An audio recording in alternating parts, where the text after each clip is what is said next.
ജീവനോടെയുള്ള പഞ്ചവർണ്ണ തത്തയെ ഓൺലൈനിൽ വിൽപ്പനയ്ക്ക് വെച്ച് പണം തട്ടിയയാൾ പിടിയിൽ. തിരുവനന്തപുരം വടശ്ശേരിക്കോണത്ത് ഫേസ്ബുക്ക്, വാട്സ്ആപ്പ് ഗ്രൂപ്പുകളിൽ തത്തയുടെ ഫോട്ടോ സഹിതം പരസ്യം നൽകി ലക്ഷങ്ങൾ തട്ടിയ നിവിൻ ഫെർണാണ്ടസാണ് പിടിയിലായത്.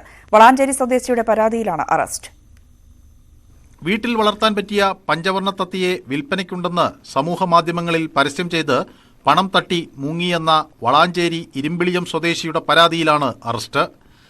തിരുവനന്തപുരം വടശ്ശേരിക്കോണം സ്വദേശി നിവിൻ ജെ ഫെർണാണ്ടസ് എന്ന റിയാസിനെ തമിഴ്നാട്ടിൽ നിന്നാണ് വളാഞ്ചേരി പോലീസ് പിടികൂടിയത്.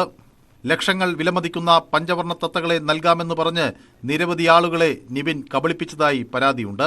ഫേസ്ബുക്ക്, വാട്സ്ആപ്പ് ഗ്രൂപ്പുകളിലൂടെയും ഓൺലൈനായും പഞ്ചവർണ്ണ തത്തകൾ വിൽപ്പനയ്ക്ക് എന്ന് പരസ്യം ചെയ്തായിരുന്നു തട്ടിപ്പ്.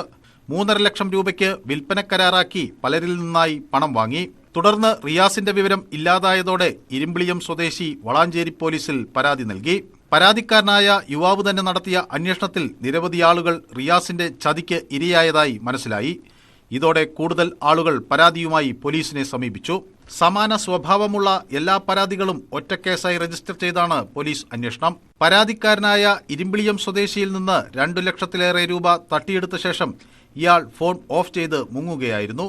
പരാതിക്കാരനും സുഹൃത്തുക്കളും തന്ത്രപൂർവ്വം നടത്തിയ നീക്കത്തിനൊടുവിൽ പ്രതി ഒളിവിൽ കഴിയുന്ന സ്ഥലം കണ്ടെത്തി പോലീസിനെ വിവരമറിയിച്ചു.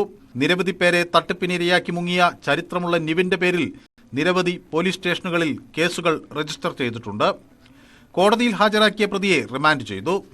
ന്യൂസ് 18 തിരൂർ.